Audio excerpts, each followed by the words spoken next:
ಆತ್ಮೀಯ ವಿದ್ಯಾರ್ಥಿ ಮಿತ್ರರೇ, ಎಲ್ಲರಿಗೂ ಬೆಳಗಿನ ಶುಭೋದಯ ಅಂತ ಹೇಳ್ತಾ ಸುತ್ತು ಜಗತ್ತು ಯೂಟ್ಯೂಬ್ ಚಾನಲ್ಗೆ ಸ್ವಾಗತ ಕೋರ್ತಾ, ಇದು ನಿಮ್ಮ ಜ್ಞಾನಕೂಟದ ಸಂಚಾರಿ ಅಂತ ಹೇಳ್ತಾ, ಇವತ್ತಿನ ತರಗತಿಯಲ್ಲಿ ನಾವು SSLC ಸಮಾಜ ವಿಜ್ಞಾನ ವಿಭಾಗದಲ್ಲಿ ಭಾರತದಲ್ಲಿ ಬ್ರಿಟಿಷ್ ಆಳ್ವಿಕೆಯ ಪರಿಣಾಮಗಳು ಅಂತ ಹೇಳಿ ನೋಡ್ತೀವಿ. ಅದರಲ್ಲಿ ಇರ್ತಕ್ಕಂಥ ಪ್ರಮುಖವಾದಂಥ 5 ಅಂಶಗಳ ಕುರಿತು ನಾವು ಇವತ್ತಿನ ತರಗತಿಯಲ್ಲಿ ನೋಡ್ತಾ ಹೋಗ್ತೀವಿ. ಸ್ನೇಹಿತರೆ, ಇದು ಏನಪ್ಪಾ ಅಂತಂದ್ರೆ ಎಸ್ಪೆಷಲಿ SSLC ವಿದ್ಯಾರ್ಥಿಗಳಿಗೆ ಮಾಡಿರ್ತಕ್ಕಂಥ ತರಗತಿ. ಇದರಲ್ಲಿ ಇದಷ್ಟಲ್ಲದೆ ಯಾವ್ಯಾವ ವಿಷಯಗಳು ಕವರ್ ಆಗ್ತಾವಪ್ಪ ಅಂತಂದ್ರ, ಒಂದು ಕೆಸೆಟ್, ಆಮೇಲೆ HSTR, ಆಮೇಲೆ GPSTR, ಆಮೇಲೆ TET. ಓಕೆನಾ? ಇದು ಏನಪ್ಪಾ ಅಂತಂದ್ರ SSLC. ಈ ರೀತಿ ಏನಪ್ಪಾ ಅಂತಂದ್ರ ಎಲ್ಲರಿಗೂ ಸಂಬಂಧಪಟ್ಟಂತಹ ವಿಷಯಗಳನ್ನ ಇಲ್ಲಿ ಡಿಸ್ಕಷನ್ ಮಾಡ್ತಾ ಹೋಗೋಣ. ಇದಕ್ಕಿಂತ ಪೂರ್ವದಲ್ಲಿ ನೀವೇನಾದ್ರೂ ಸುತ್ತು ಜಗತ್ತು ಯೂಟ್ಯೂಬ್ ಚಾನೆಲ್ ಅನ್ನ ಇದೇ ಮೊದಲ ಬಾರಿಗೆ ನೋಡ್ತಾ ಇದ್ರೆ ದಯವಿಟ್ಟು ಸಬ್ಸ್ಕ್ರೈಬ್ ಮಾಡ್ಕೊಳ್ಳಿ. ಪಕ್ಕದಲ್ಲಿ ಕಾಣ್ತಕ್ಕಂಥ ಬೆಲ್ ಐಕಾನ್ ಅನ್ನ ಕ್ಲಿಕ್ ಮಾಡೋದನ್ನ ದಯವಿಟ್ಟು ಮರೆಯಬೇಡಿ. ನಿಮ್ಮ ಸ್ನೇಹಿತರಿಗೂ ಕಳಿಸಿ ಅಂತ ಹೇಳ್ತಾ ಇವತ್ತಿನ ತರಗತಿಯನ್ನ ಪ್ರಾರಂಭಿಸೋಣ. ಇಲ್ಲಿ ನೋಡ್ರಿ, ನಾವು ಮೊದಲಿಗೆ ಏನ್ ನೋಡ್ತೀವಪ್ಪ ಅಂತಂದ್ರೆ ಭಾರತದಲ್ಲಿ ಬ್ರಿಟಿಷ್ ಆಳ್ವಿಕೆಯ ಪರಿಣಾಮಗಳು ಅಂತೇಳಿ ನೋಡ್ತೀವಿ. ಇಲ್ಲಿ ನೋಡ್ರಿ, ಈ ಬ್ರಿಟಿಷರು ಒಡೆದು ಆಳುವ ನೀತಿಯನ್ನ ಅನುಸರಿಸಿದ್ರು. ಎಲ್ಲಿ ಅನುಸರಿಸಿದ್ರಪ್ಪ ಅಂತಂದ್ರ ನೋಡ್ರಿ, ನಮ್ಮ ಭಾರತ ದೇಶದಲ್ಲಿ ಹೆಂಗಿತ್ತಪ್ಪ ಅಂತಂದ್ರ, ಇಲ್ಲಿ ಬ್ರಿಟಿಷ್ ಈಸ್ಟ್ ಇಂಡಿಯಾ ಕಂಪನಿ ಅನ್ನೋದ ಕೇವಲ ತನ್ನ ಆರಂಭದಲ್ಲಿ ಹೆಂಗಿತ್ತಂದ್ರೆ ವ್ಯಾಪಾರಕ್ಕಾಗಿ ಬಂದಿರತಕ್ಕಂಥ ಅದೊಂದು ಕಂಪನಿ ಆಗಿತ್ತು. ಆಮೇಲೆ ಏನಪ್ಪಾ ಅಂತಂದ್ರೆ ನಮ್ಮ ಭಾರತೀಯ ರಾಜರೊಂದಿಗೆ ಮಾಡಿಕೊಳ್ತಕ್ಕಂಥ ಅವುಗಳೊಂದಿಗೆ ಒಪ್ಪಂದಗಳನ್ನ ಮಾಡ್ಕೊಂಡು ಏನ್ ಮಾಡ್ತಾರಪ್ಪ ಅಂತಂದ್ರ ಇಡಿಯಾಗಿ ಭಾರತವನ್ನ ತಮ್ಮ ತೆಕ್ಕೆಗೆ ತೆಗೆದುಕೊಳ್ತಾರ. ಈ ನಿಟ್ಟಿನಲ್ಲಿ ಏನಾಗಿತ್ತಪ್ಪ ಅಂತಂದ್ರ ಭಾರತೀಯ ರಾಜರು ಪರಸ್ಪರ ಕಚ್ಚಾಡ್ತಾ ಇದ್ರು. ಈ ಕಚ್ಚಾಡುದನ್ನ ಇದನ್ನ ಏನ್ ಮಾಡ್ತಾರಪ್ಪ ಅಂತಂದ್ರೆ ಬ್ರಿಟಿಷರು ತಮಗೆ ಯಾವ ರೀತಿ ಬೇಕೋ ಆ ರೀತಿ ಬಳಸ್ಕೊಂಡು ಇಲ್ಲಿ ಭಾರತವನ್ನ ಸಂಪೂರ್ಣವಾಗಿ ತಮ್ಮ ಅಧೀನಕ್ಕೆ ತೆಗೆದುಕೊಳ್ತಾರೋ. ಈ ತಮ್ಮ ಅಧೀನಕ್ಕೆ ತೆಗೆದುಕೊಳ್ಳುವಂತಹ ಸಂದರ್ಭದಲ್ಲಿ ಅವರು ಬಳಸಿರ್ತಕ್ಕಂತಹ ಮಾರ್ಗಗಳು ಏನಪ್ಪಾ ಅಂತಂದ್ರ, ಒಂದು ಶಾಂತಿ ಸಂಧಾನ ಅಥವಾ ಒಪ್ಪಂದ ಅಂತ ಕರಿತೀವಿ. ಇನ್ನೊಂದು ಯಾವ್ದಪ್ಪ ಅಂತಂದ್ರ ಯುದ್ಧ. ಆ ಭಾರತೀಯ ರಾಜ ಶಾಂತಿ ಸಂಧಾನಕ್ಕೆ ಏನಾದ್ರೂ ಒಪ್ಪದೇ ಇದ್ದಾಗ ಆತನೊಂದಿಗೆ ಯುದ್ಧಗಳನ್ನ ಮಾಡಿ ಆ ಪ್ರದೇಶವನ್ನು ವಶಪಡಿಸಿಕೊಂಡಿರ್ತಕ್ಕಂಥ ಎಕ್ಸಾಂಪಲ್ಗಳು ಅದಾವು. ಓಕೆನಾ? ಇಲ್ಲಿ ನೋಡ್ರಿ, 1809 ನಿರಂತರ ಮೈತ್ರಿ ಒಪ್ಪಂದವನ್ನ ಮಾಡ್ಕೋತಾರ ಪಂಜಾಬ್ ಜೊತೆಗೆ. ರಣಜಿತ್ ಸಿಂಗ್ ಅಂತ ಬರ್ತಾನ. ಆಮೇಲೆ ಈ ಪಂಜಾಬ್ನಲ್ಲಿ ರಣಜಿತ್ ಸಿಂಗನ ಮರಣ ಆದ ನಂತರನ ಬ್ರಿಟಿಷರು ಏನ್ ಮಾಡ್ತಾರಪ್ಪ ಅಂತಂದ್ರೆ ಪಂಜಾಬ್ ಮೇಲೆ ಯುದ್ಧವನ್ನ ಮಾಡಿ ಲಾರ್ಡ್ ಡಲ್ಹೌಸಿ ಪಂಜಾಬ್ ಅನ್ನು ತಮ್ಮ ಹತ್ರ ವಶಪಡಿಸ್ಕೊಳ್ತಾನ ತಮ್ಮ ಸಾಮ್ರಾಜ್ಯಕ್ಕೆ. ಈ ರೀತಿ ಇದೊಂದು ಎಕ್ಸಾಂಪಲ್ ನಿಮ್ಗೆ. ಆ ರೀತಿ ಏನಪ್ಪಾ ಅಂತಂದ್ರೆ ಬ್ರಿಟಿಷರು ಶಾಂತಿ ಸಂಧಾನಗಳಿಗೆ ಮಣವೇ ಇದ್ರೆ ಅದು ಯುದ್ಧ ಮಾರ್ಗಗಳ ಮೂಲಕ ಭಾರತೀಯ ಪ್ರದೇಶಗಳನ್ನ ತಮ್ಮ ತೆಕ್ಕೆಗೆ ತೆಗೆದುಕೊಳ್ತಾ ಹೋಗ್ತಾರ. ಈ ರೀತಿ ಭಾರತೀಯ ಪ್ರದೇಶಗಳನ್ನ ತಮ್ಮ ತೆಕ್ಕೆಗೆ ತೆಗೆದುಕೊಂಡಿರ್ತಕ್ಕಂತಹ ಬ್ರಿಟಿಷರು ಭಾರತದಲ್ಲಿ ಏನ್ ಮಾಡ್ತಾರಪ್ಪ ಅಂತಂದ್ರ ಬ್ರಿಟಿಷರಿಂದ ಏಕರೂಪ ರಾಜಕೀಯ ವ್ಯವಸ್ಥೆ ಮತ್ತು ಆಡಳಿತ ವ್ಯವಸ್ಥೆಯನ್ನ ಜಾರಿಗೊಳಿಸಲು ಆಲೋಚನೆಯನ್ನ ಮಾಡ್ತಾರೋ. ಅದೇ ರೀತಿ ಏನಪ್ಪಾ ಅಂತಂದ್ರ ಶಿಕ್ಷಣ ವಿಷಯ ಆಗಲಿ, ನಾಗರಿಕ ಸೇವೆಗಳಾಗ್ಲಿ, ನ್ಯಾಯಾಂಗ ಆಗ್ಲಿ, ಆಮೇಲೆ ಭೂ ಕಂದಾಯ ವ್ಯವಸ್ಥೆ ಆಗಲಿ, ವ್ಯಾಪಾರ ಆಗಲಿ, ಕೃಷಿ ಆಗಲಿ, ಇಂಥ ಎಲ್ಲಾ ವ್ಯವಸ್ಥೆಗಳಲ್ಲಿ ಏಕರೂಪ ಆಡಳಿತ ಮತ್ತು ನ್ಯಾಯಾಂಗ ವ್ಯವಸ್ಥೆಯನ್ನ ಜಾರಿ ತರಬೇಕಂತೇಳಿ ಬ್ರಿಟಿಷರು ಹೋಗ್ತಾರ. ಅದರಲ್ಲಿ ನಾವು ಫಸ್ಟಿಗೆ ನೋಡ್ತಕ್ಕಂಥದ್ದು ಯಾವ್ದಪ್ಪ ಅಂತಂದ್ರ ನಾಗರಿಕ ಸೇವೆಗಳು ಅಂತೇಳಿ ನೋಡ್ತೀವಿ. ಈ ನಾಗರಿಕ ಸೇವೆಗಳನ್ನ ಜಾರಿಗೆ ತಂದಿರತಕ್ಕಂಥವ್ರು ಯಾರಪ್ಪ ಅಂತಂದ್ರ ಲಾರ್ಡ್ ಕಾರ್ನ್ ವಾಲಿಸ್ ಅಂತೇಳಿ ನೋಡ್ತೀವಿ. ಈ ನಾಗರಿಕ ಸೇವೆಗಳನ್ನ ಜಾರಿಗೆ ತಂದವ್ರು ಯಾರಪ್ಪ ಅಂತಂದ್ರ ಲಾರ್ಡ್ ಕಾರ್ನ್ ವಾಲಿಸ್. ಇಲ್ಲಿ ಇದಕ್ಕಿಂತಲೂ ಪೂರ್ವದಲ್ಲಿ ನೋಡ್ರಿ, ಏನಪ್ಪಾ ಅಂತಂದ್ರ ಈ ಬ್ರಿಟಿಷ್ ಈಸ್ಟ್ ಇಂಡಿಯಾ ಕಂಪನಿಗೆ ನೌಕರರನ್ನ ನೇಮಕ ಮಾಡಿಕೊಳ್ತಕ್ಕಂತಹ ಒಂದು ಪದ್ಧತಿ ಮೊದಲಿನಿಂದಲೂ ಇರ್ತೈತಿ. ಓಕೆನಾ? ಈ ಬ್ರಿಟಿಷ್ ನೌಕರರಿಗೆ ಏನ್ ಮಾಡ್ತಾರಪ್ಪ ಅಂತಂದ್ರ ಈ ಬ್ರಿಟಿಷ್ ಈಸ್ಟ್ ಇಂಡಿಯಾ ಕಂಪನಿ ಖಾಸಗಿಯಾಗಿ ಇವರಿಗೆ ಕೆಲಸ ಮಾಡ್ಲಾಕ ಅವಕಾಶವನ್ನ ಮಾಡಿಕೊಡ್ತದ. ಖಾಸಗಿಯಾಗಿ ವ್ಯಾಪಾರ ಮಾಡ್ಲಾಕ ಅವಕಾಶವನ್ನ ಮಾಡಿಕೊಡ್ತದ. ಅಂತ ಸಂದರ್ಭವನ್ನ, ಇಂಥ ಒಂದು ಸಿಕ್ಕ ಅವಕಾಶವನ್ನ ದುರುಪಯೋಗ ಪಡಿಸಿಕೊಂಡು ಆ ಕಂಪನಿ ನೌಕರರು ಏನಾಗ್ತಾರಪ್ಪ ಅಂತಂದ್ರ ಕಡು ಭ್ರಷ್ಟರಾಗ್ತಾರು. ಇವರು ಏನ್ ಮಾಡ್ತಾರಪ್ಪ ಅಂತಂದ್ರ ಸಿಕ್ಕ ಅವಕಾಶವನ್ನ ಬಳಸ್ಕೊಂಡು ಭ್ರಷ್ಟಾಚಾರಕ್ಕೆ ಇಳಿತಾರು. ಇವ್ರ ಹತ್ರ ಇರ್ತಕ್ಕಂಥ ಸಂಪತ್ತು ಎಷ್ಟಿತ್ತಪ್ಪ ಅಂತಂದ್ರ ಇಂಗ್ಲೆಂಡಿನ ಶಾಸನ ಸಭೆಯನ್ನ ಬುಡಮೇಲು ಮಾಡ್ತಕ್ಕಂಥ ಸಂಪತ್ತನ್ನ ಇವರು ಹೊಂದಿದ್ರು ಅಂತಕ್ಕಂಥ ಮಾತನ್ನ ಇಲ್ಲಿ ಹೇಳ್ಬಹುದು. ನೋಡ್ರಿ, ಇವ್ರು ಏನಪ್ಪಾ ಅಂತಂದ್ರ ಈ ರೀತಿ ಅನೈತಿಕ ಮಾರ್ಗಗಳಲ್ಲಿ ಭ್ರಷ್ಟಾಚಾರವನ್ನ ಎಸಗೋದ್ರಿಂದ ಇದನ್ನ ನಿಯಂತ್ರಿಸಲು 1772ರಲ್ಲಿ ಬಂದಂತಹ ಗವರ್ನರ್ ಜನರಲ್ ಆಗಿ ಯಾರು ಬರ್ತಾರಪ್ಪ ಅಂತಂದ್ರೆ 1772ರಲ್ಲಿ ಲಾರ್ಡ್ ಡಾಲ್ ಹೌಸಿ ಅಂತಕ್ಕಂಥ ಕ್ಯಾಂಡಿಡೇಟ್ ಬರ್ತಾನೆ. ಇವ ಏನ್ ಮಾಡ್ತಾನಪ್ಪ ಅಂತಂದ್ರ ಈತನ ಆಡಳಿತದಲ್ಲಿ 1773ರಲ್ಲಿ ಏನ್ ತಗೊಂಡ್ಬರ್ತಾರಪ್ಪ ಅಂತಂದ್ರ ರೆಗ್ಯುಲೇಟಿಂಗ್ ಆಕ್ಟ್ ಅಂತೇಳಿ ನೋಡ್ತೀವಿ ನಾವು. ರೆಗ್ಯುಲೇಟ್ ಅಂದ್ರೆ ಏನಪ್ಪಾ ಅಂತಂದ್ರ ನಿಯಂತ್ರಣವನ್ನ ಮಾಡುವುದು. ಏನನ್ನ ನಿಯಂತ್ರಣ ಮಾಡುವುದು?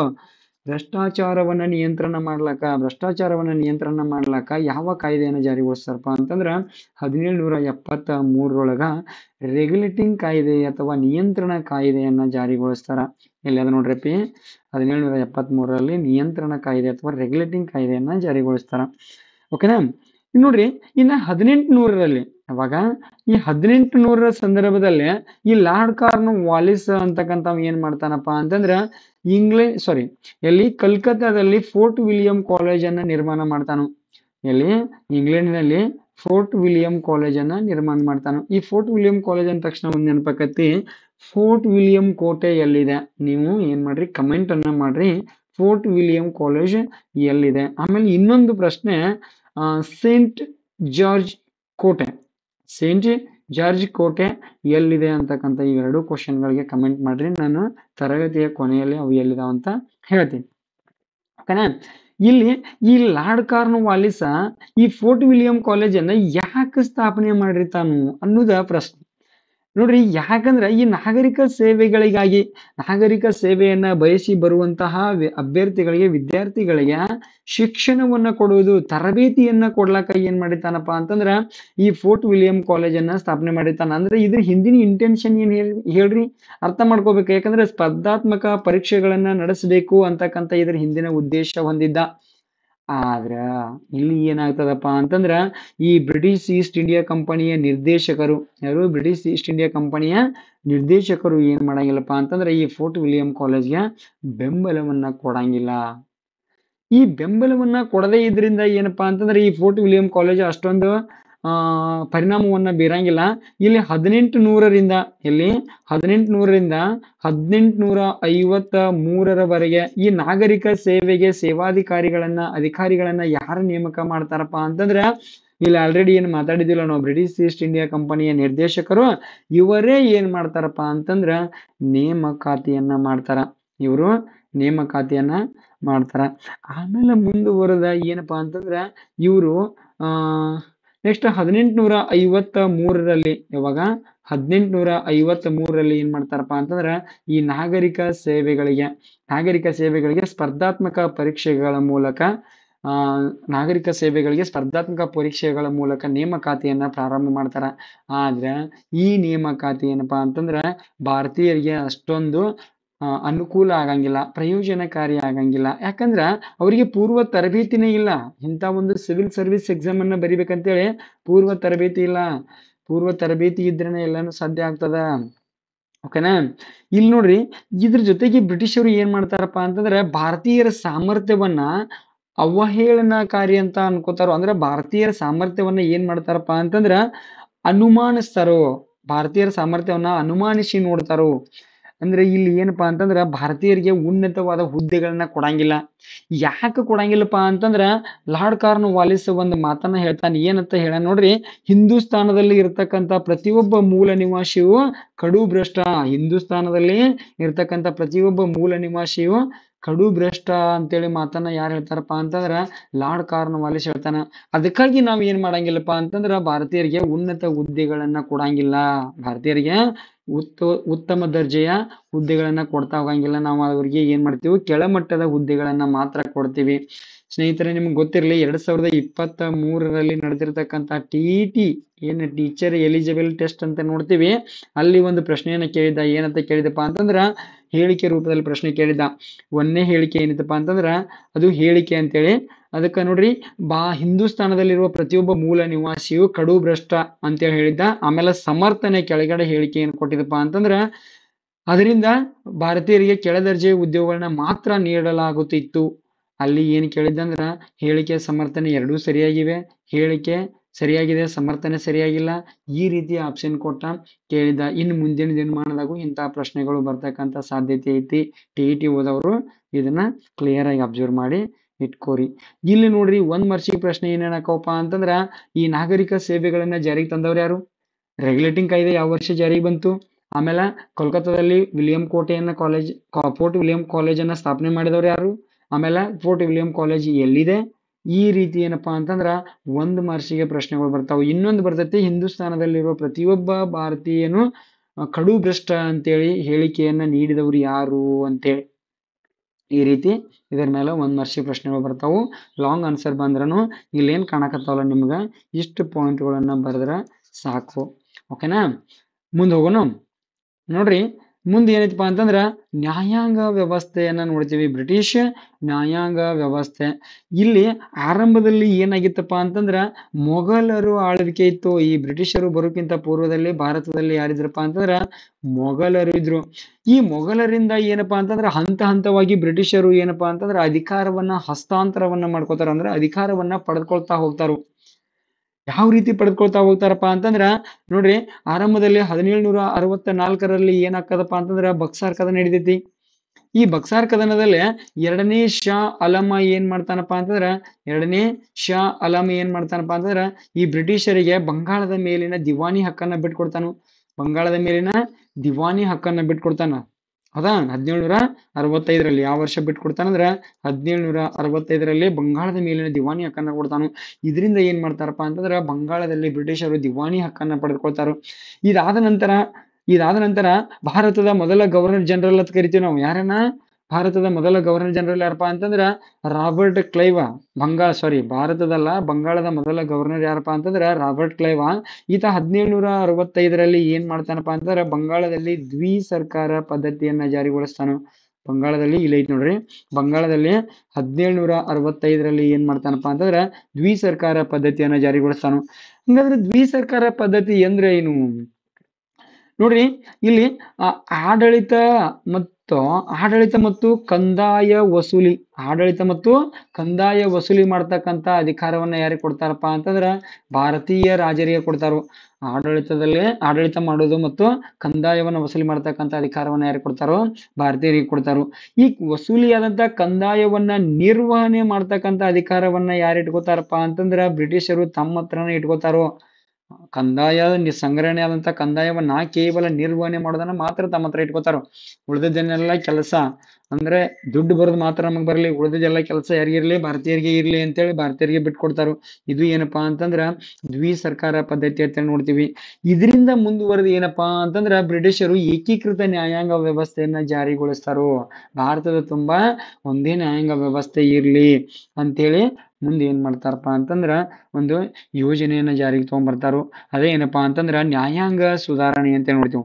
ಈ ನ್ಯಾಯಾಂಗ ಸುಧಾರಣೆಯನ್ನ ಯಾರು ಜಾರಿಗೊಳಿಸ್ತಾರಪ್ಪ ಅಂತಂದ್ರ ವಾರ್ನ್ ಹೇಸ್ಟಿಂಗ್ಸ್ ಅಂತೇಳಿ ನೋಡ್ತೀವಿ ನಾವು. ವಾರ್ನ್ ಹೇಸ್ಟಿಂಗ್ಸ್ ಈತ ಏನಪ್ಪಾ ಅಂತಂದ್ರ 1772ರಲ್ಲಿ ಏನಾಗಿರ್ತಾನಂದ್ರ ಆಲ್ರೆಡಿ ಹೇಳಿ ನಾನು, ಬಂಗಾಳದ ಗವರ್ನರ್ ಆಗಿ ಭಾರತಕ್ಕ ಬಂದಿರ್ತಾನು. ಈತ ಏನ್ ಮಾಡ್ತಾನಪ್ಪ ಅಂತಂದ್ರ ನೋಡ್ರಿ, ಭಾರತದಲ್ಲಿ ಪ್ರತಿಯೊಂದು ಜಿಲ್ಲೆಯಲ್ಲಿ 2 ನ್ಯಾಯಾಲಯಗಳು ಇರುವಂತೆ ಸುಧಾರಣೆಯನ್ನ ರೂಪಿಸ್ತಾನು. ಪ್ರತಿಯೊಂದು ಜಿಲ್ಲೆಯಲ್ಲಿ 2 ನ್ಯಾಯಾಲಯಗಳು ಇರುವಂತೆ ಸುಧಾರಣೆಯನ್ನ ರೂಪಿಸ್ತಾ ಹೋಗ್ತಾನು. ಅದ್ರಲ್ಲಿ ನೋಡ್ರಿ, ಒಂದು ಯಾವ್ದಪ್ಪ ಅಂತಂದ್ರ ದಿವಾನಿ ಅದಾಲತ್, ಇನ್ನೊಂದು ಯಾವ್ದಪ್ಪ ಅಂತಂದ್ರ ಫೌಜ್ದಾರಿ ಅದಾಲತ್ ಅಂತ ನೋಡ್ತೇವೆ. ಈ ಫೌಜ್ದಾರಿ ಅದಾಲತ್ರದ ಇನ್ನೊಂದು ಹೆಸರು ಏನಪ್ಪಾ ಅಂತಂದ್ರ ನಿಜಾಮತ್ ಅದಾಲತ್ ಅಂತೂ ಕೂಡ ಕರಿತೀವಿ. ಈ ದಿವಾನಿ ಅದಾಲತ್ ಮತ್ತು ಫೌಜ್ದಾರಿ ಅದಾಲತ್ ನಡುವಿನ ವ್ಯತ್ಯಾಸವನ್ನ ಗಮನಿಸಿದಾಗ ನೋಡ್ರಿ, ದಿವಾನಿ ಅದಾಲತ್ ಮತ್ತು ಫೌಜ್ದಾರಿ ಅದಾಲತ್ ಇದ್ರ ನಡಬರ್ಕಿನ ವ್ಯತ್ಯಾಸವನ್ನ ಗಮನಿಸಿದಾಗ ಇದು ಏನಪ್ಪಾ ಅಂತಂದ್ರ ನಾಗರಿಕ ನ್ಯಾಯಾಲಯ ಅಂತ ಕರ್ಸ್ಕೊಳ್ತೈತಿ. ಇದು ಏನಪ್ಪಾ ಅಂತಂದ್ರ ಅಪರಾಧಿ ನ್ಯಾಯಾಲಯ ಅಂತ ಕರ್ಸ್ಕೊತೈತಿ. ನಾ ಪೂರ್ಣ ಪ್ರಮಾಣದಲ್ಲಿ ಬರೀಲತ್ತಿಲ್ಲ, ನೀವೇನ್ ಮಾಡ್ರಿ ಸ್ವಲ್ಪ ಪಾಸ್ ಮಾಡಿ ಏನನ್ನೋದ ನೋಟ್ ಮಾಡ್ಕೊಳ್ರಿ. ಓಕೆನಾ? ಇಲ್ಲಿ ನೋಡ್ರಿ, ಈ ದಿವಾನಿ ನ್ಯಾಯಾಲಯಗಳಲ್ಲಿ ಯಾವ ರೀತಿ ನ್ಯಾಯದಾನ ನಡೀತಾ ಇತ್ತಪ್ಪ ಅಂತಂದ್ರ ಹಿಂದೂಗಳಿಗೆ ಹಿಂದೂ ಧರ್ಮ ಶಾಸ್ತ್ರ ಗ್ರಂಥಗಳ ಪ್ರಕಾರ ನ್ಯಾಯದಾನ ನಡೀತಾ ಇತ್ತು. ಅದೇ ರೀತಿ ಮುಸ್ಲಿಮರಿಗೆ, ಇಸ್ಲಾಂ ಬಾಂಧವರಿಗೆ ಏನ್ ನಡೀತಾ ಇತ್ತಪ್ಪ ಅಂತಂದ್ರ ಮುಸ್ಲಿಮರ ಕಾನೂನು ಗ್ರಂಥವಾದಂತ ಶರಿಯತ್ ಕಾನೂನಿನ ಅನ್ವಯ ನ್ಯಾಯದಾನ ನಡೀತಾ ಇತ್ತು.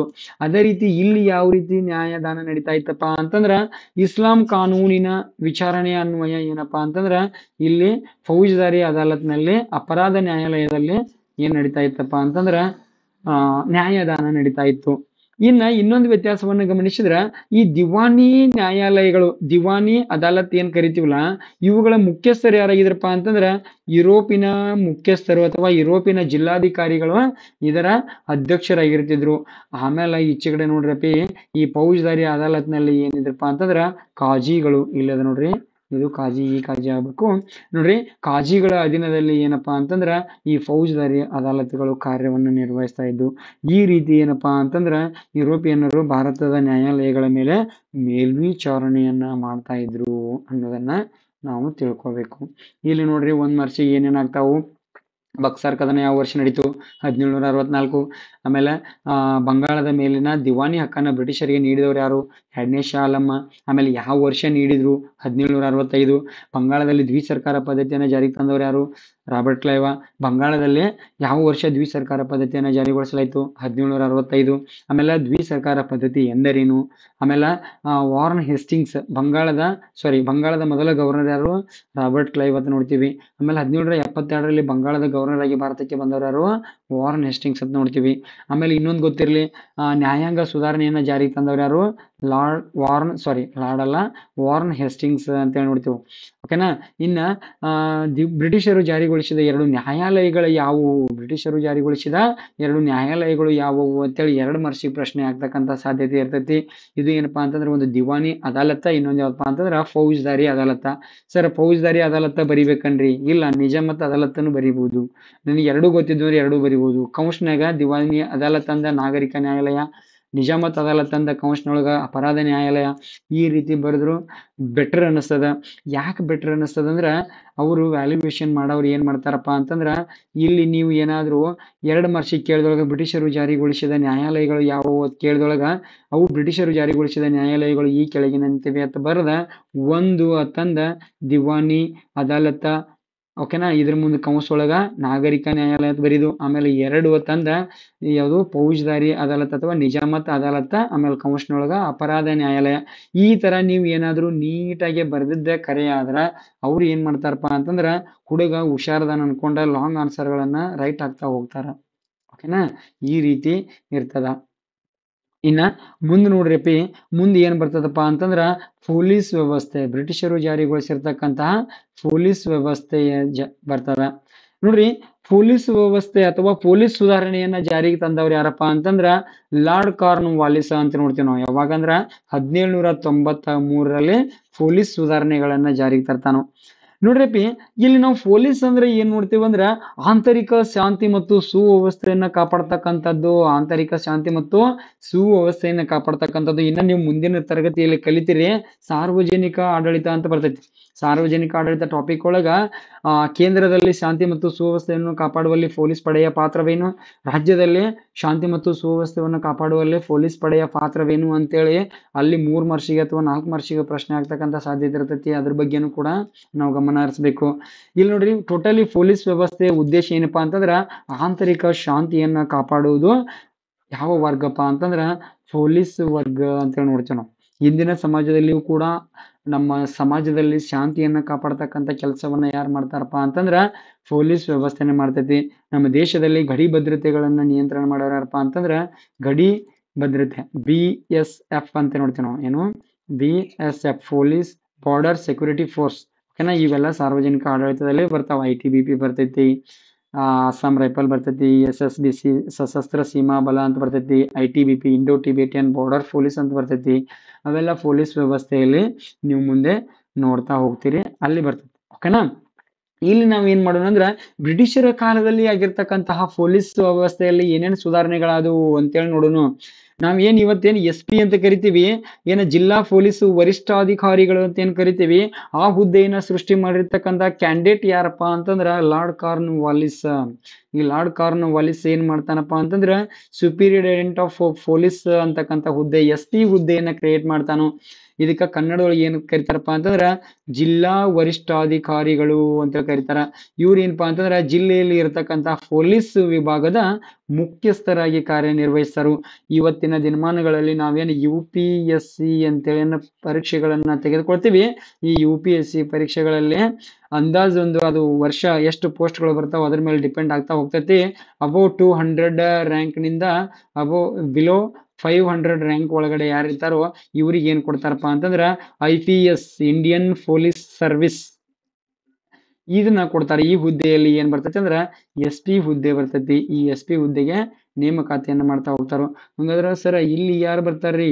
ಬಿಲೋ 200 ಒಳಗಡೆ ಯಾರು ಬರ್ತಾರಂದ್ರ IAS ಇಂಡಿಯನ್ ಅಡ್ಮಿನಿಸ್ಟ್ರೇಟಿವ್, ನಾವೇನ್ DC ಅಂತ ಕರಿತೀವಿ, ಡಿಸ್ಟಿಕ್ ಕಮಿಷನರ್ ಅಥವಾ ಡಿಸ್ಟಿಕ್ ಕಲೆಕ್ಟರ್ ಅಂತ ಏನ್ ನೋಡ್ತೀವಿ, ಅವರು ಎಲ್ಲಿ ಬರ್ತಾರಂದ್ರ ಬಿಲೋ 200 ರ್ಯಾಂಕ್ ಒಳಗೆ ಬರ್ತಾರೋ. ಅದು ಪ್ರತಿ ವರ್ಷ ಏನಪ್ಪಾ ಅಂತಂದ್ರೆ ಇಂತಿಷ್ಟು ಪೋಸ್ಟ್ಗಳು ಇರ್ತಾವು, ಅದ್ರೊಳಗ ಅದನ್ನು ಕೊಡ್ತಾ ಹೋಗ್ತಾರೋ. ಅದನ್ನ ಬಿಡ್ರಿ, ಈ ಕಡೆ ಬರ್ರಿ. ನೋಡ್ರಿ, ಈ ಸೂಪರಿಂಟೆಂಡೆಂಟ್ ಆಫ್ ಪೊಲೀಸ್ ಹುದ್ದೆಯನ್ನ ಸೃಷ್ಟಿ ಮಾಡಿದವರು ಯಾರಪ್ಪ ಅಂತಂದ್ರ ಲಾರ್ಡ್ ಕಾರ್ನ್ ವಾಲಿಸ್ ಅಂತೇಳಿ ನೋಡ್ತೀವಿ. ಆಮೇಲೆ ಮುಂದುವರೆದು 1793ರಲ್ಲಿ ಈ ಜಿಲ್ಲೆಗಳನ್ನ ಏನಾಗಿ ವಿಭಾಗ ಮಾಡ್ತಾನಪ್ಪ ಅಂತಂದ್ರ ನೋಡ್ರಿ, ಈ ಜಿಲ್ಲೆಗಳನ್ನ ಠಾಣೆಗಳಾಗಿ ವಿಭಾಗ ಮಾಡ್ತಾರು. ಯಾರು? ಲಾರ್ಡ್ ಕಾರ್ನ್ ವಾಲಿಸ್ ಜಿಲ್ಲೆಗಳನ್ನ ಏನ್ ಮಾಡ್ತಾನಪ್ಪ ಅಂತಂದ್ರ ಠಾಣೆಗಳಾಗಿ ವಿಭಾಗ ಮಾಡ್ತಾನು. ಈ ಠಾಣೆಯ ಠಾಣಾಧಿಕಾರಿಯನ್ನ ಯಾರನ್ನ ನೇಮಕ ಮಾಡ್ತಾನಪ್ಪ ಅಂತಂದ್ರ ಕೋತ್ವಾಲ ಅಂತೇಳಿ ನೇಮಕ ಮಾಡ್ತಾನು. ಈ ಠಾಣೆಯ ಠಾಣಾಧಿಕಾರಿ ಯಾರು? ಕೋತ್ವಾಲ ಅಂತ ಇರ್ತಾನು. ಈ ಕೋತ್ವಾಲನ ಕೆಲಸ ಏನಾಗಿತ್ತಪ್ಪ ಅಂತಂದ್ರ ಈ ಕೋತ್ವಾಲ್ನ ಕೆಲಸ ಹಳ್ಳಿಗಳ ಮಟ್ಟದಲ್ಲಿ ನಡೀತಕ್ಕಂತ ಅಪರಾಧ, ದರೋಡೆ, ಕಳ್ಳತನವುಗಳನ್ನ ಅವುಗಳನ್ನ ನಿಯಂತ್ರಣ ಮಾಡುವುದು ಈ ಕೋತ್ವಾಲ್ನ ಕೆಲಸ ಆಗಿತ್ತು. ಆಮೇಲಿನ ಹಳ್ಳಿಗಳ ಮುಖ್ಯಸ್ಥರನ್ನಾಗಿ ಯಾರನ್ನ ನೇಮಕ ಮಾಡ್ತಾರಪ್ಪ ಅಂತಂದ್ರ ಹಳ್ಳಿಗಳಲ್ಲಿ ಶಾಂತಿ ಮತ್ತು ಸುವ್ಯವಸ್ಥೆಯನ್ನು ಕಾಪಾಡೋರು ಯಾರಪ್ಪ ಅಂತಂದ್ರ ಚೌಕಿದಾರ ಅಂತೇಳಿ ಕರಿತೀವಿ ನಾವು. ಓಕೆನಾ? ಈ ಚೌಕಿದಾರರು ಏನ್ ಮಾಡ್ತಾರಪ್ಪ ಅಂತಂದ್ರ ಇವರು ಕೂಡ ಹಳ್ಳಿಗಳಲ್ಲಿ ತಮ್ಮ ಕಾರ್ಯವನ್ನ ನಿರ್ವಹಿಸ್ತಾ ಬರ್ತಾರು. ಇನ್ನು ಮುಂದುವರೆದು ಏನಾಗ್ತದಪ್ಪ ಅಂತಂದ್ರ ನೋಡ್ರಿ, 1770ರ ದಶಕದಲ್ಲಿ ಏನಾಕತಿ ಅಂದ್ರ ಸಿಕ್ಕಾಪಟ್ಟೆ ಭೀಕರ ಬರಗಾಲ ಉಂಟಾಗ್ತೈತಿ. ಈ ಭೀಕರ ಬರಗಾಲ ಉಂಟಾದಂತ ಸಂದರ್ಭದಲ್ಲಿ ಜನರು ಕಂಗಾಲಾಗ್ತಾರೋ. ಅವಾಗ ಏನಪ್ಪಾ ಅಂತಂದ್ರೆ ಈ ಪೊಲೀಸ್ ವ್ಯವಸ್ಥೆ ಏನ್ ಮಾಡ್ತದಪ್ಪ ಅಂತಂದ್ರ ಸಂಪೂರ್ಣವಾಗಿ ಹಿಡಿತವನ್ನ ಬ್ರಿಟಿಷರು ಏನ್ ಮಾಡ್ತಾರಪ್ಪ ಅಂತಂದ್ರ 1770ರ ದಶಕದಲ್ಲಿ ಭೀಕರ ಕ್ಷಾಮ ಎದುರಾದೊಳಗ ಏನಪ್ಪಾ ಅಂತಂದ್ರ ಇಲ್ಲಿಗೆ ಬ್ರಿಟಿಷರು ಜಾರಿಗೊಳಿಸಿರ್ತಕ್ಕಂಥ ಕಾನೂನು ಸುವ್ಯವಸ್ಥೆಗಳಿಂದಲ್ಲ ಅವು ಏನಕ್ಕವಪ್ಪ ಅಂತಂದ್ರ ಒಂಥರ ವಿಷಮಗೊಳ್ಳತೊಡಗ್ತಾವಪಿ. ಈ ಸಂದರ್ಭದೊಳಗ ಬ್ರಿಟಿಷರು ಏನ್ ಮಾಡ್ತಾರಪ್ಪ ಅಂತಂದ್ರ ಇಡೀ ಪೊಲೀಸ್ ವ್ಯವಸ್ಥೆ ಏನೈತಿಲ್ಲ, ಇಡೀ ಭಾರತದ ಮೇಲೆ ತನ್ನ ನಿಯಂತ್ರಣವನ್ನ ಸಾಧಿಸಾಕ ಪ್ರಯತ್ನ ಮಾಡ್ತೈತಿ. ಅದ್ರೊಳಗ ಏನ್ ಮಾಡ್ತಾರಪ್ಪ ಅಂತಂದ್ರ ಅದ ದಶಕದಲ್ಲಿ 1781ರ ದಶಕದಲ್ಲಿ ಮ್ಯಾಜಿಸ್ಟ್ರೇಟ್ಗಳ ನೇಮಕ ಮಾಡ್ತಕ್ಕಂತಹ ಒಂದು ಮ್ಯಾಜಿಸ್ಟ್ರೇಟ್ ಹುದ್ದೆಯನ್ನ ಏನ್ ಮಾಡ್ತಾರಪ್ಪ ಅಂತಂದ್ರ ಕ್ರಿಯೇಟ್ ಮಾಡ್ತಾರು. ಇಲ್ಲಿ ನೋಡ್ರಿ, ಈ ಮ್ಯಾಜಿಸ್ಟ್ರೇಟ್ಗಳು ಏನ್ ಮಾಡ್ತಾರಪ್ಪ ಅಂತಂದ್ರ ಇಲ್ಲಿ ಇವರು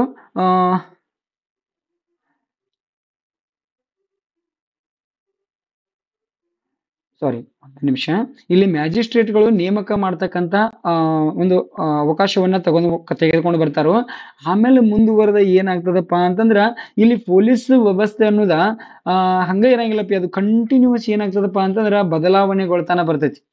ಆಮೇಲೆ ಏನಾಗ್ತದಪ್ಪ ಅಂತಂದ್ರ ಈ 1861ರಲ್ಲಿ ಪೊಲೀಸ್ ಕಾಯ್ದೆ ಬರ್ತೈತಿ. ಭಾರತೀಯ ಪೊಲೀಸ್ ಕಾಯ್ದೆ ಯಾವ ವರ್ಷ ಜಾರಿಗೆ ಬಂತಂತ ಹೇಳಿ ಎಲ್ಲ ಕಡೆ ಇದೊಂದು ಏನಪ್ಪಾ ಅಂತಂದ್ರ ಯೂನಿವರ್ಸಲ್ ಕ್ವಶನ್, ಸಾರ್ವತ್ರಿಕ ಕ್ವಶನ್ ಅಂತ ಕರಿತೀವಿ. ಎಲ್ಲ ಕಡೆ ಪ್ರತಿ ಒಂದ್ ಕಡೆ ಬರ್ತೈತಿ ಪ್ರಶ್ನೆ ಇದು. ಏನೋ ಪೊಲೀಸ್ ಕಾಯ್ದೆ, ಭಾರತೀಯ ಪೊಲೀಸ್ ಕಾಯ್ದೆ ಯಾವ ವರ್ಷ ಜಾರಿಗೆ ಬಂತಪ್ಪ ಅಂತಂದ್ರ 1861ರಲ್ಲಿ ಭಾರತೀಯ ಪೊಲೀಸ್ ಕಾಯ್ದೆ ಬರ್ತೈತಿ. ಈ ಭಾರತೀಯ ಪೊಲೀಸ್ ಕಾಯ್ದೆ ಅನ್ವಯ ಏನ್ ಮಾಡ್ತಾರಪ್ಪ ಅಂತಂದ್ರ ಭಾರತದಲ್ಲೇ ಒಂದು ಕಾನೂನು ಮತ್ತು ಸುವ್ಯವಸ್ಥೆ ಆಡಳಿತಕ್ಕೆ ಇವ್ರು ಏನ್ ಮಾಡ್ತಾರಪ್ಪ ಅಂತಂದ್ರ ತಳಪಾಯವನ್ನ ಹಾಕ್ತಾರು.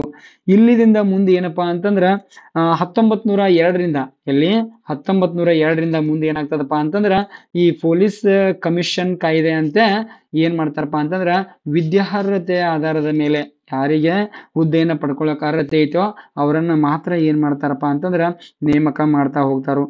ಇಷ್ಟ ಇವರು ಇಲ್ಲಿ ಹುದ್ದೆ ವಿದ್ಯಾರ್ಹತೆ ಆಧಾರದ ಮೇಲೆ ನೇಮಕ ಮಾಡಿದ್ರು ಕೂಡ ಭಾರತೀಯರಿಗೆ ಏನ್ ಮಾಡಂಗಿಲ್ಲ, ಇವರು ತಾರತಮ್ಯವನ್ನ ಮಾಡುವುದನ್ನ ನಿಲ್ಸಂಗಿಲ್ಲ. ಮುಂದ 1833ರ ಕಾಯ್ದೆ ಬರ್ತೈತಿ. ಯಾವುದು? 1833ರ ಚಾರ್ಟರ್ ಕಾಯ್ದೆ ಬರ್ತೈತಿ. ಈ ಚಾರ್ಟರ್ ಕಾಯ್ದೆಯಲ್ಲಿ ಹೇಳ್ತಾರು, ಯಾವುದೇ ಬಣ್ಣ, ಜನ್ಮಸ್ಥಳ, ಇವುಗಳ ಆಧಾರದ ಮೇಲೆ ತಾರತಮ್ಯ ಮಾಡಬಾರದು ಅಂತೇಳಿ 1833ರ ಚಾರ್ಟರ್ ಕಾಯ್ದೆಯಲ್ಲಿ ಮುಂದೆ ಬ್ರಿಟಿಷರು ಹೇಳಿರ್ತಾರ. ಓಕೆನಾ. ಇಲ್ಲಿ ಏನಪ್ಪಾ ಅಂತಂದ್ರ ಇಷ್ಟೆಲ್ಲ ಆದ್ರೂ ಕೂಡ ಮೊದಲಿಗೆ ಏನಾಗಿರಂಗಿಲ್ಲ, ಭಾರತೀಯರ ಮೇಲೆ ನಡೀತಕ್ಕಂಥ ತಾರತಮ್ಯ ಸ್ಟಾಪ್ ಆಗಿರಂಗಿಲ್ಲ ಅನ್ನೋದಾಗ ಗೊತ್ತಿರಬೇಕು. ನೋಡ್ರಿ, ಇಲ್ಲಿ ಒಂದು ಮಾರ್ಷಿಕ ಪ್ರಶ್ನೆಗಳು ಯಾವ ಆಗ್ತಾವಪ್ಪ ಅಂತಂದ್ರ, ಈ ಪೊಲೀಸ್ ಸುಧಾರಣೆಗಳನ್ನ ಜಾರಿಗೊಳಿಸಿದವರು ಯಾರು? Lord Cornwallis. ಯಾವ ವರ್ಷ ಜಾರಿಗೊಳಿಸ್ತಾರು? 1793. SP ಹುದ್ದೆಯನ್ನ ಕ್ರಿಯೇಟ್ ಮಾಡಿದವರು ಯಾರು, ಅಥವಾ SP ಹುದ್ದೆಯನ್ನ ಸೃಷ್ಟಿ ಮಾಡಿದವರು ಯಾರು? Lord Cornwallis. ಆಮೇಲೆ ಈ ಜಿಲ್ಲೆಗಳನ್ನ ಏನನ್ನಾಗಿ ವಿಭಾಗ ಮಾಡ್ತಾರಪ್ಪ ಅಂದ್ರೆ ಠಾಣೆಗಳಾಗಿ ವಿಭಾಗ ಮಾಡ್ತಾರು. ಠಾಣೆಗಳ ಠಾಣಾಧಿಕಾರಿ ಯಾರಾಗಿದ್ರು? ಕೋತ್ವಾಲ್ರಾಗಿದ್ರು. ಇವುಗಳು ಏನಪ್ಪಾ ಅಂತಂದ್ರೆ ಇಂಪಾರ್ಟೆಂಟ್ ಆಗ್ತಾವು. ಆಮೇಲೆ ಮ್ಯಾಜಿಸ್ಟ್ರೇಟ್ಗಳ ನೇಮಕಾತಿ ಯಾವ ವರ್ಷ ನಡೀತು? 1781. ಆಮೇಲೆ ಭಾರತೀಯ ಪೊಲೀಸ್ ಕಾಯ್ದೆ ಯಾವ ವರ್ಷ ಜಾರಿಗೆ ಬಂತು? 1861. ಆಮೇಲೆ ಯಾವ ವರ್ಷದಿಂದ ಭಾರತದಲ್ಲಿ ಪೊಲೀಸ್ ಇಲಾಖೆಯಲ್ಲಿ ವಿದ್ಯಾರ್ಥಿ ಆಧಾರದ ಮೇಲೆ ನೇಮಕಾತಿ ನಡೀತಪ್ಪ ಅಂತಂದ್ರ 1902ರಿಂದ ಏನಪ್ಪಾ ಅಂತಂದ್ರ ವಿದ್ಯಾರ್ಥಿ ಆಧಾರದ ಮೇಲೆ ನಡೀತಾ ಹೋಗ್ತದ. ಓಕೆನಾ. ಮುಂದೆ ನೋಡ್ರಿ, ಇನ್ನೊಂದು ಏನ್ ನೋಡ್ತೀವಪ್ಪ ಅಂತಂದ್ರ ಸೈನ್ಯ ವ್ಯವಸ್ಥೆಯನ್ನ ನೋಡ್ತಾ ಹೋಗ್ತೀವಿ. ಇಲ್ಲಿ ಬ್ರಿಟಿಷರು ಏನ್ ಮಾಡಿದ್ರು ಅಂದ್ರೆ ನಿಮಗೆ ಆಲ್ರೆಡಿ ಗೊತ್ತೈತಿ. ಆಲ್ರೆಡಿ ಏನಪ್ಪಾ ಅಂತಂದ್ರ ನೀವು ಸಹಾಯಕ ಸೈನ್ಯ ಪದ್ಧತಿಯನ್ನ ಕಲ್ತ ಬಿಟ್ಟಿರಿ. ಓಕೆನಾ. ಇಲ್ಲಿ ಸಹಾಯಕ ಸೈನ್ಯ ಪದ್ಧತಿ, ಈ ಸಹಾಯಕ ಸೈನ್ಯ ಪದ್ಧತಿಯನ್ನ ಯಾರು ಜಾರಿಗೊಳಿಸ್ತಾರಪ್ಪ ಅಂತಂದ್ರ ಲಾರ್ಡ್ ವೆಲ್ಲೆಸ್ಲಿ. ಯಾರು? ಲಾರ್ಡ್ ವೆಲ್ಲೆಸ್ಲಿ ಅಂತೇಳಿ ನೋಡ್ತೀವಿ ನಾವು. ಯಾವ ವರ್ಷ ಅಂದ್ರ 1798ರಲ್ಲಿ ಈ ಸಹಾಯಕ ಸೈನ್ಯ ಪದ್ಧತಿಯನ್ನ ಜಾರಿಗೊಳಿಸ್ತಾನು. ಇಲ್ಲಿ ಏನಪ್ಪಾ ಅಂತಂದ್ರ ಈ ಸಹಾಯಕ ಸೈನ್ಯ ಪದ್ಧತಿಯ ನಿಬಂಧನೆಗಳು ಬರ್ತಾವು. ಅದನ್ನೊಂದು ಬೇರೆ ಕ್ಲಾಸ್ ಒಳಗ ನೋಡುನು. ಇಲ್ಲಿ ಏನಪ್ಪಾ ಅಂತಂದ್ರ ಭಾರತೀಯರಿಂದ ಅಂದ್ರೆ ಇಲ್ಲಿ ಸಹಾಯಕ ಸೈನ್ಯ ಪದ್ಧತಿಗೆ ಸಹಿ ಹಾಕ್ತಕ್ಕಂತಹ ಭಾರತೀಯ ಸಂಸ್ಥಾನಗಳು, ಭಾರತೀಯ ರಾಜರು ಒಂದು ನಿರ್ದಿಷ್ಟ ಪ್ರಮಾಣದಲ್ಲಿ ಒಂದು 500 ಅಥವಾ 5,000 ಈ ರೀತಿ ಒಂದು ನಿರ್ದಿಷ್ಟ ಪ್ರಮಾಣದಲ್ಲಿ ಒಂದು ಸೈನ್ಯವನ್ನ ಭಾರತೀಯರ ಆಸ್ಥಾನದಲ್ಲಿ ಇಟ್ಕೊಳ್ತಕ್ಕಂಥ ಒಂದು ವ್ಯವಸ್ಥೆ ಇದು. ಅದಕ್ಕೆ ಪ್ರತಿಯಾಗಿ ಇವ್ರು ಏನ್ ಕೊಡ್ತಾ ಇದ್ರಪ್ಪ ಅಂತಂದ್ರ ಆ ಸಾಮ್ರಾಜ್ಯಕ್ಕೆ, ಆ ಭಾರತೀಯ ರಾಜನ ಆಸ್ಥಾನಕ್ಕೆ ರಕ್ಷಣೆಯನ್ನ ಕೊಡ್ತಾ ಇದ್ರು. ಇವರು ಏನಪ್ಪಾ ಅಂತಂದ್ರ ಆ ರಾಜನ ಆಸ್ಥಾನದಲ್ಲಿ ಇದ್ದಂತಹ ಬ್ರಿಟಿಷ್ ಸೈನಿಕರ ಖರ್ಚು ವೆಚ್ಚಗಳನ್ನ ಭಾರತೀಯ ರಾಜರೇ ಭರಿಸಬೇಕಾದಂತಹ ಒಂದು ಸನ್ನಿವೇಶವನ್ನ ಎಲ್ಲಿ ಕ್ರಿಯೇಟ್ ಮಾಡಿದ್ರಪ್ಪ ಅಂತಂದ್ರ ಸಹಾಯಕ ಸೈನ್ಯ ಪದ್ಧತಿಯಲ್ಲಿ ಕ್ರಿಯೇಟ್ ಮಾಡಿದ್ರು. ಈ ಸಹಾಯಕ ಸೈನ್ಯ ಪದ್ಧತಿಗೆ ಒಳಪಟ್ಟಿರ್ತಕ್ಕಂಥ ರಾಜ್ಯಗಳು ಅಂತೇಳಿ ಬರ್ತಾವ. ಅವ್ಯಾವಂದ್ರ ಹೈಮೈ, ಔತಿಬ್ಗ, ಜೈ ಅಂದ ಭರತನ್ ಹಾಗೂ ಗ್ವಾಲಿಯರ್ಕ್ ಹೋದ್ರು ಅಂತೇಳಿ ಕೋಡ್ವರ್ಡನ್ನ ನಾನು ನಿಮ್ಮ ಕ್ಲಾಸ್ ಒಳಗ ಹೇಳಿದ್ದೀನಿ. ಆಮೇಲೆ ಇಲ್ಲಿ ನೋಡ್ರಿ, ಇದನ್ನ ಮುಂದೆ ಏನಪ್ಪಾ ಅಂದ್ರೆ ನಾವು ಸಹಾಯಕ ಸೈನ್ಯ ಪದ್ಧತಿಯ ನಿಬಂಧನೆಗಳು ನೋಡುವೊಳಗ ಇದ್ರ ಬಗ್ಗೆ ನಾನು ಹೇಳ್ಕೊಡ್ತೀನಿ. Don't worry. ಓಕೆನಾ. ಇನ್ನು ನೋಡ್ರಿ, ಸೈನ್ಯ ವ್ಯವಸ್ಥೆ, ಈ ಬ್ರಿಟಿಷರು ಸೈನ್ಯ ವ್ಯವಸ್ಥೆ ಯಾವ ರೀತಿ ನಡ್ಸ್ಕೊಂಡ್ ಬಂದ್ರಪ್ಪ ಅಂತಂದ್ರೆ ಆಲ್ರೆಡಿ ನಾ ಹೇಳಿನಿ. ಸಹಾಯಕ ಸೈನ್ಯ ಪದ್ಧತಿ ಅಂದ್ರೆ ಭಾರತೀಯರಿಂದಲೇ ಭಾರತದ ವಶ. ಅಂದ್ರೆ ನೋಡ್ರಿ, ಇಲ್ಲಿ ಭಾರತದಲ್ಲಿ ಭಾರತೀಯ ರಾಜರು ಏನು ಬ್ರಿಟಿಷ್ ಸೈನಿಕರಿದ್ರಲ್ಲ, ಈ ಸೈನಿಕರು ಏನಪ್ಪಾ ಅಂತಂದ್ರ ಭಾರತದ ಅನ್ನ ತಿಂತಿದ್ರು, ಭಾರತೀಯ ರಾಜರಿಂದನೇ ಪೇಮೆಂಟ್ ತಗೊಳ್ತಾ ಇದ್ರು. ಮತ್ತೆ ಏನಾದ್ರೂ ಯುದ್ಧ ಮಾಡ್ಬೇಕಾದಂತ ಸನ್ನಿವೇಶ ಕ್ರಿಯೇಟ್ ಆದ್ರ ಅದೇ ಸೈನ್ಯವನ್ನ ಬಳಸ್ಕೊಂಡು ಭಾರತವನ್ನ ವಶಪಡಿಸ್ಕೊಂಡ್ರು ಅಂತಕ್ಕಂಥದ್ದು ಬಹಳ ಒಂದು ಶೋಕದ ಸಂಗತಿ ಆಗ್ತದ. ನೋಡ್ರಿ, ಇಲ್ಲಿ ಈ ಬ್ರಿಟಿಷರು ಏನ್ ಮಾಡ್ತಾ ಇದ್ರಪ್ಪ ಅಂತಂದ್ರ ಭಾರತೀಯರಿಗೆ ಭಾರತೀಯರು ಆಲ್ಮೋಸ್ಟ್ ಎಲ್ಲರೂ ಯಾರಿದ್ರು ಅದ್ರ ಕೂಲಿ ಸೈನಿಕರಿದ್ರು, ಯಾರು ಪರ್ಮನೆಂಟ್ ಇರ್ಲಿಲ್ಲ. ಅಲ್ಲಿ ಬ್ರಿಟಿಷ್ ಸೈನ್ಯದಲ್ಲಿ ಭಾರತೀಯ ಸೈನಿಕರು ಯಾರು ಪರ್ಮನೆಂಟ್ ಇರ್ಲಿಲ್ಲ. ಎಲ್ಲರೂ ಏನಿದ್ರಪ್ಪ ಅಂತಂದ್ರ ಕೂಲಿ ಸೈನಿಕರಾಗಿದ್ರು. ಓಕೆನಾ. ಇಲ್ಲಿ ಭಾರತೀಯರಿಗೆ ನೀಡತಕ್ಕಂಥ ಉನ್ನತ ಹುದ್ದೆ ಯಾವ್ದಾಗಿತ್ತಪ್ಪ ಅಂತಂದ್ರ ಸುಬೇದಾರ ಅಂತಕ್ಕಂಥ ಹುದ್ದೆ ಇತ್ತು. ಭಾರತೀಯರಿಗೆ ಉನ್ನತ ಹುದ್ದೆಗಳನ್ನ ನೀಡ್ತಾ ಇರ್ಲಿಲ್ಲ. ಯಾಕನ್ನೋದು ನಿಮ್ಗೆ ಗೊತ್ತಾಗ್ಬೇಕು ಪಟ್ನ. ಲಾರ್ಡ್ ಕಾರ್ನ್ವಾಲಿಸ್ ಏನಂತ ಹೇಳಿದ್ದ? ಭಾರತೀಯರು ಏನಪ್ಪಾ ಅಂತಂದ್ರೆ ಕಡು ಭ್ರಷ್ಟದರು, ಹಾಗಾಗಿ ಅವರಿಗೆ ಉನ್ನತ ಹುದ್ದೆಗಳನ್ನ ಕೊಡಂಗಿಲ್ಲ ಅಂತ ಹೇಳಿದ್ರು. ಇಂಥವೆಲ್ಲಾನು ಗೊತ್ತಿರ್ಬೇಕು. ಆಮೇಲೆ ನೋಡ್ರಿ, ಇಲ್ಲಿ ಬ್ರಿಟಿಷರು ಏನ್ ಮಾಡ್ತಾರಂದ್ರ ಭಾರತದ ಒಳಗೆ ಮತ್ತು ಭಾರತದ ಹೊರಗೆ, ದೇಶಿ ಮತ್ತು ವಿದೇಶಿಯಿಂದ ಏನಾದ್ರೂ ಅವರಿಗೆ ಸಮಸ್ಯೆಗಳು ಬಂದ್ರ ತಮ್ಮ ಸಾಮ್ರಾಜ್ಯವನ್ನ ರಕ್ಷಣೆ ಮಾಡ್ಕೊಳ್ಳೋರು ಯಾರಪ್ಪ ಅಂತಂದ್ರ ಅವರೇ ಬ್ರಿಟಿಷ್ ಅಧಿಕಾರಿಗಳೇ ಆಗಿದ್ರು. ಓಕೆನಾ. ಇದಾದ ನಂತರ ಮುಂದೆ ಏನ್ ತಗೊಂಡ್ಬರ್ತಾರಪ್ಪ ಅಂತಂದ್ರ ಈ 1857ರಲ್ಲಿ ಏನಾಗತ್ತಪ್ಪ ಅಂತಾರ, ಭಾರತದಲ್ಲಿ 1857ರಲ್ಲಿ ಸಿಪಾಯಿ ದಂಗೆ ನಡೀತೈತಿ. ಈ ಸಿಪಾಯಿ ದಂಗೆ ನಂತರ ಏನ್ ಮಾಡ್ತಾರಪ್ಪ ಅಂತಂದ್ರ ಫಿಲ್ ಸಮಿತಿಯನ್ನ ನೇಮಕ ಮಾಡ್ತಾರು. ಈ ಫಿಲ್ ಸಮಿತಿಯ ವಿಶೇಷತೆ ಏನಪ್ಪಾ ಅಂತಂದ್ರ ನಿಮ್ಗೆ ಗೊತ್ತಿರ್ಲಿ, ಬ್ರಿಟಿಷ್ ಸೈನಿಕ ವ್ಯವಸ್ಥೆಯನ್ನ ಮರು ವಿನ್ಯಾಸಗೊಳಿಸಲು ಫಿಲ್ ಸಮಿತಿಯನ್ನ ನೇಮಕ ಮಾಡಲಾಗಿತ್ತು. ನಿಮಗೆ ಗೊತ್ತಿರ್ಲಿ, ಒಂದ್ ಮಾರ್ಷಿಕ ಪ್ರಶ್ನೆ ಏನ್ ಬರ್ತೈತೆ ಅಂದ್ರೆ ಫಿಲ್ ಸಮಿತಿಯನ್ನ ಏಕೆ ನೇಮಿಸಲಾಯಿತು? ಫಿಲ್ ಸಮಿತಿಯನ್ನ ಏಕೆ ನೇಮಿಸಲಾಯಿತುಪ್ಪ ಅಂತಂದ್ರ ಬ್ರಿಟಿಷ್ ಸೈನಿಕ ವ್ಯವಸ್ಥೆಯನ್ನ ಮರು ವಿನ್ಯಾಸಗೊಳಿಸಲು ಏನಪ್ಪಾ ಅಂತಂದ್ರ ಈ ಫಿಲ್ ಸಮಿತಿಯನ್ನ ನೇಮಿಸಲಾಯಿತು ಅನ್ನೋದ ಗೊತ್ತಿರ್ಲಿ. ಓಕೆನಾ. ಇದು ಏನಪ್ಪಾ ಅಂತಂದ್ರೆ ಭಾರತದಲ್ಲಿ ಬ್ರಿಟಿಷರು ಆಳ್ವಿಕೆಯ ವಿಸ್ತರಣೆಯ ಪರಿಣಾಮಗಳಲ್ಲಿ ಆದಂತಹ ಒಂದು ಕೆಲವೊಂದು ಮಾಹಿತಿ ಅಂತ ಹೇಳ್ಬೋದು. ಈಗ ನೋಡ್ರಿ, ಇಲ್ಲಿವರೆಗೂ ತಾವು ತರಗತಿಯನ್ನ ನೋಡಿದ್ದಕ್ಕಾಗಿ ತುಂಬ ಹೃದಯದ ಧನ್ಯವಾದಗಳು. ಮತ್ತೆ ಮುಂದಿನ ತರಗತಿಯಲ್ಲಿ ಸಿಗೋಣ. ಅಲ್ಲಿವರೆಗೆ ಜೈ ಹಿಂದ್, ಜೈ ಕರ್ನಾಟಕ.